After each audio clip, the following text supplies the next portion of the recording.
There's a really interesting article in The Independent describing this right-wing wave that's taking over in the West. So they explain here, Donald Trump's election victory, Brexit, and the rise of former fringe parties like Ukip and France's National Front are part of a political phenomenon that could define the next decade. Polling by YouGov found authoritarian populism was a force driving many voters across Europe and the U.S. Of 12 European countries ranked in a chart created for The Independent by Statista, 5 saw more than half of respondents identify with what has been classified as authoritarian populist views. So, that's a very scary mix of terms, and I'm going to explain why. See, older right-wing movements had this massive downside to them. So now they go on in the article and they bring up Reagan and Thatcher as part of this authoritarian populist movement. I think that's a total mischaracterization because they were a distinctly different kind of conservative. So the older conservative movements basically had this problem of supporting an economic system which fucks over the majority of people. So you have this embrace of free market capitalism and this snubbing of social safety nets in a way that's just not palatable to your average person, where they go, no, obviously we need the safety net to fall back on when times get rough, and the right-wingers and the conservative movements at the time were like, yeah, that's just not our style. We don't do that. We're as big of corporate sellouts as it gets, so we're not interested in keeping your social programs intact and giving you a nice economic safety net to fall back on.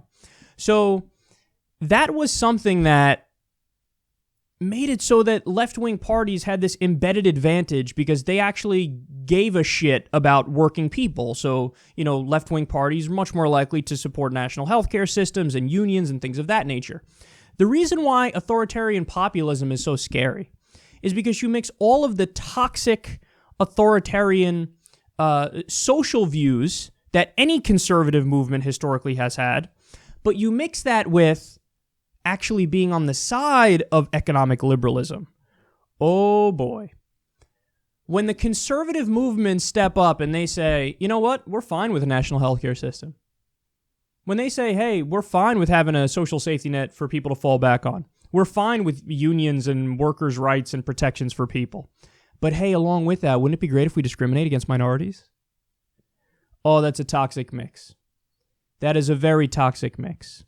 Because then you've opened up the door for these movements to be significantly more popular than they were because they no longer have that giant handicap of, we don't give a fuck about regular people. Now they're saying, oh, we give a fuck about regular people, but regular white people. And there's a lot of regular white people in the West.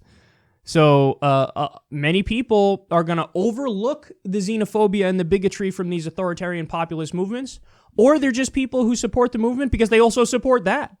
I happen to think that a majority of the people, for example, who voted for Trump, more overlooked him being a massive dick to Muslims and Mexicans and black people, and the list goes on, and women. I think they overlooked it because they liked his economic populist message.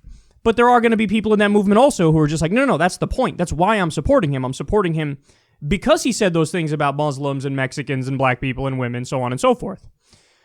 So this is bad. And there's another huge part of this conversation that needs to be brought up, which is a lot of the responsibility for this has to be left right at the doorstep of the left. Why? Because the left in the West has gradually over time become more and more establishment, more and more corporatist, and they've sold out the working people.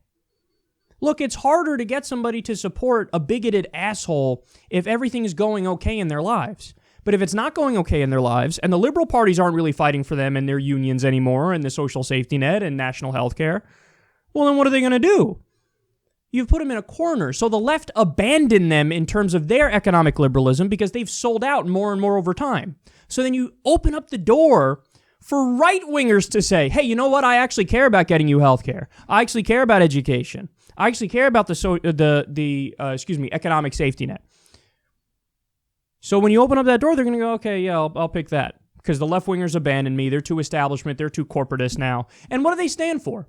At this point, what does the left stand for in the West, specifically in America? I mean, we see with Hillary Clinton, for example, she was the perfect embodiment of just a vacuous, vapid, messageless Democratic candidate.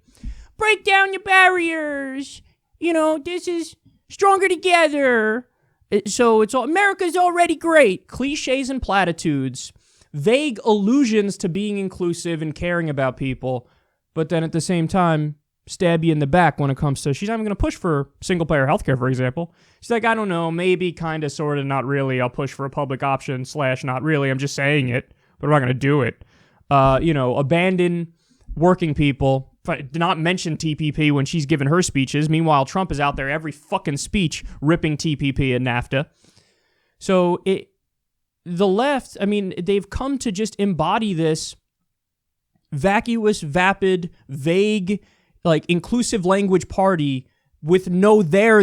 There's no hard policy substance, which is why obviously it's time for the Bernie Sanders wing of the party to rise up and take it over, because that's the only hope we have of kneecapping authoritarian populism. So I'm not just saying this because, hey, I dislike the establishment corporatist Democrats, which I do dislike them, but I'm not just saying it for that. I'm saying it for the future of fucking humanity.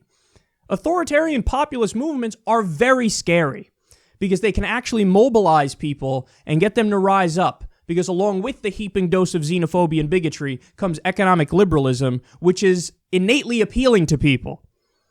So it's scary because now you have a right-wing movement that they've taken up the mantle. They've staked the claim of, no, we're the anti-establishment people.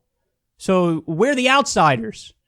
So you got to come with us because we got the movement going here. And the numbers show there is a gigantic movement for authoritarian populism. The left needs to get their shit together and actually represent not only being liberal on social issues and inclusive, which is all good, but you have to stand up for the people economically too, or the authoritarian populists are going to get stronger and stronger and stronger.